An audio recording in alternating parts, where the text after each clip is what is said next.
নমস্কার বন্ধুরা, ক্যাডিটি kitchen and ব্লগে তোমাদেরকে অনেক অনেক স্বাগত এবং অনেক অনেক ভালোবাসা জানিয়ে আমি আমার আজকের ভিডিওটা শুরু করতে চলেছি। আশা করি তোমাদের ভালোই লাগবে। আজকে আমি দেখো করলার একটা রেসিপি শেয়ার করব।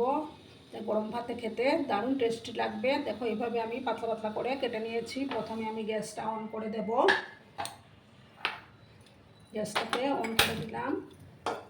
একটা প্যান আমি বসিয়ে দিলাম।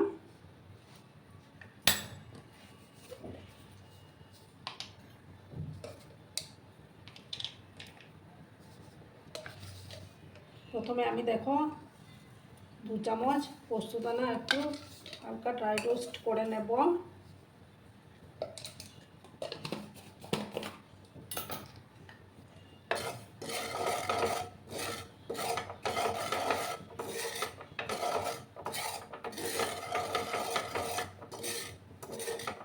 হালকাভাবে আমি এটা ড্রাই রোস্ট করে নিচ্ছি বন্ধুরা।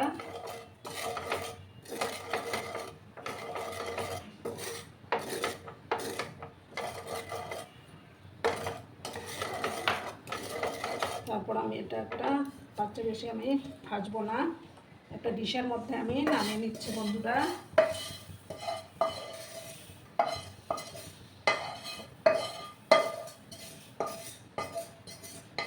সমস্ত পোস্তদানাটাকে আমি একটা ডিশে নামিয়ে নিলাম। এবার আমি এটার মধ্যে দেখো সর্ষের তেল দিয়ে আমি রান্নাটা করব। সর্ষের তেলটা আবার আমি দিয়ে দেব। তোমরা চাইলে সাদা তেল দিয়েও রান্নাটা করে দিতে পারো, তাতে কোনো সমস্যা নেই। তেলটাকে ভালো করে আমি গরম করে নেব।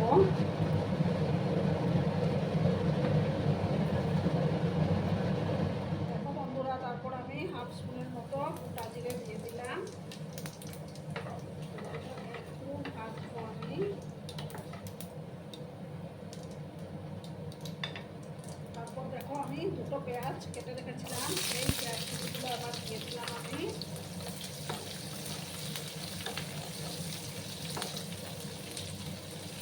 আর 7-8 কোয়ার মতো রসুন একটু কেটে নিয়েছিলাম, সেই রসুনের কোয়াগুলো দিয়ে দিলাম।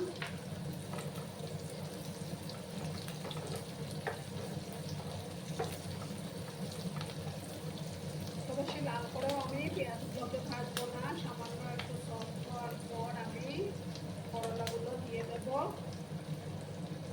আর আমার আজকের এই ভিডিওটি যদি তোমাদের ভালো লাগে তাহলে অবশ্যই লাইক, কমেন্ট, শেয়ার এবং সাবস্ক্রাইব করার অনুরোধ রইল। পুরনো নতুন সব বন্ধুদের জানাই অনেক অনেক ভালোবাসা। আর একটা লাইক তোমরা অবশ্যই করো বন্ধুরা। তোমরা লাইক করলে ভিডিও বানানোর উৎসাহটা অনেক গুণ বেড়ে যায়। প্লাস আমার ভিডিওটা দর্শনের কাছে পৌঁছে যেতেও সাহায্য করবে। একটু সময় আমি পেঁয়াজগুলোকে ভেজে নিচ্ছি বন্ধুরা। দেখো বন্ধুরা, এবার আমি করলাগুলো দিয়ে দেব। আমি এখানে টোটাল 4টা করলা নিয়েছি।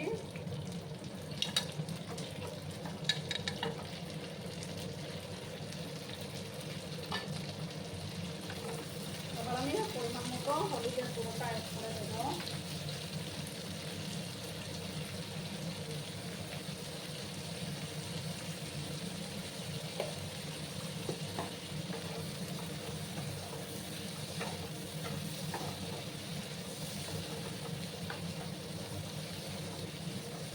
ভালো করে আমি আবার মিক্স করলাম।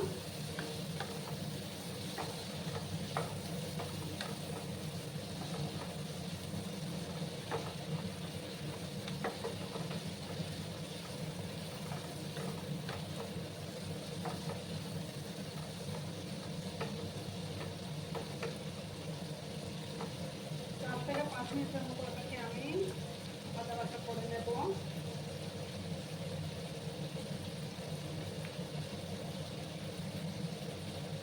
আজটাকে আমি কম করে রেখেছি। 4 থেকে 5 মিনিটের মতো এটাকে ভাজবো আমি। আর বন্ধুরা, মাঝে মাঝে কিন্তু এটাকে নাড়াচাড়া করে দিতে হবে, তা না হলে আবার পুড়েও যেতে পারে।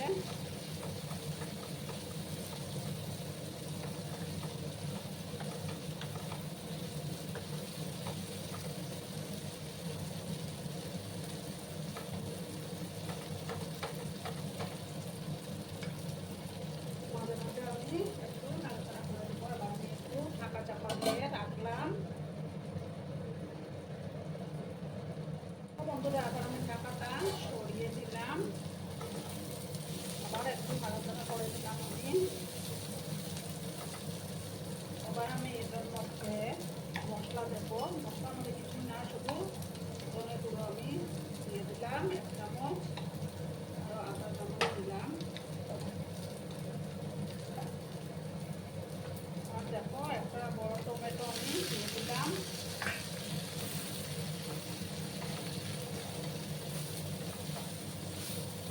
এবার আমি পরিমাণ মতো লবণটা অ্যাড করবো, কিন্তু ভালো করে মিক্স করলাম। শুধু ধনে গুঁড়োটাই লাগবে, ধনে গুঁড়োটাই দিলাম আমি। এবার পরিমাণ মতো লবণটা অ্যাড করে দিচ্ছি আমি।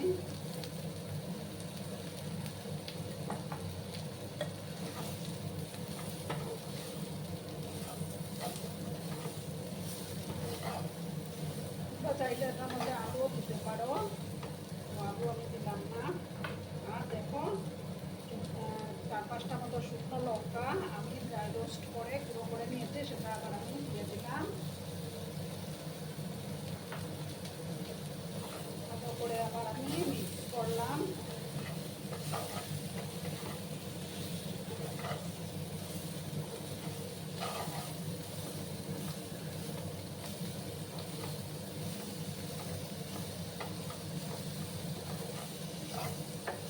দুর্দান্ত হয় বন্ধুরা।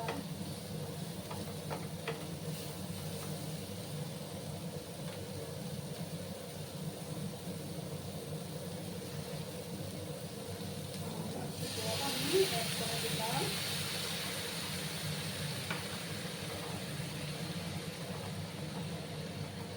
এই রেসিপির মধ্যে কিন্তু আমি কাঁচা লঙ্কা ইউজ করবো না, এই যে শুকনো লঙ্কার গুঁড়োটাই আমি দিলাম।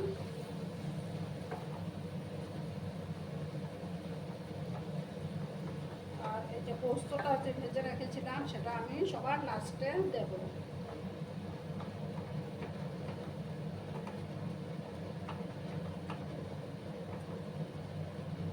এবার আমি গ্যাসের আঁচটাকে কম করে 5 থেকে 6 মিনিটের মতো এটাকে কুক করে নেব, তারপরেই তৈরি হয়ে যাবে বন্ধুরা। ঢাকাটা দিয়ে আমি রাখলাম।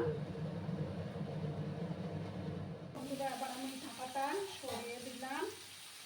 এবার দেখো এই যে পোস্ত দানাটা উপর থেকে দিয়ে দেবো আমি।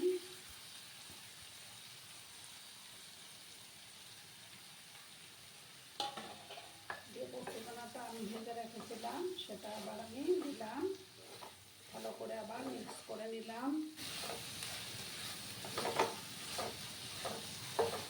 খেতে কিন্তু দুর্দান্ত হয় বন্ধুরা, বাচ্চা থেকে বড় সবাই কিন্তু খাবে এটা রেসিপিটা। এবার দেখো আমি উপর থেকে একটু গন্ধরাজ লেবুর রস ছড়িয়ে দেব।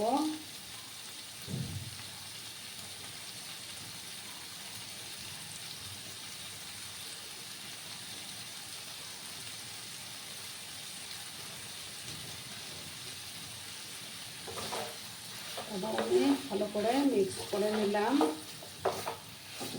খুব সুন্দর একটা ফ্লেভার বেরিয়েছে গন্ধরাজ লেবুর।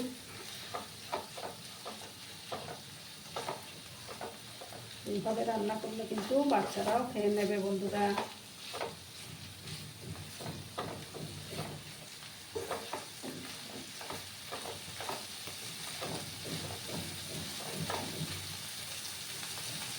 এবার আমি গ্যাসটা অফ করে দেবো। অফ করে একটা ডিশে আমি সার্ভ করে তোমাদেরকে দেখাচ্ছি বন্ধুরা। দেখো বন্ধুরা আমি সার্ভ করে দিয়েছি, কেমন হয়েছে অবশ্যই কমেন্ট করে বলো। কিন্তু তোমরা তোমাদের এই সুন্দর সুন্দর কমেন্টগুলো পড়তে আমার কিন্তু দারুণ লাগে। আর এতক্ষণ ধরে আমার ভিডিওটার সাথেও পাশে থেকে আমাকে এতটা সাপোর্ট করার জন্য তোমাদেরকে আবারও জানাই অনেক অনেক ভালোবাসা এবং অনেক অনেক ধন্যবাদ। ততক্ষণে তোমরা সবাই খুব ভালো থেকো, সুস্থ থেকো, আনন্দে থেকো। আর আমার ভিডিওটার কোনো অংশেও যদি তোমাদের একটুকু ভালো লাগে তাহলে অবশ্যই তোমাদের পরিবার পরিজনদের মাঝে শেয়ার করে দেওয়ার অনুরোধ রইল। ততক্ষণে খুব ভালো থেকো, ধন্যবাদ।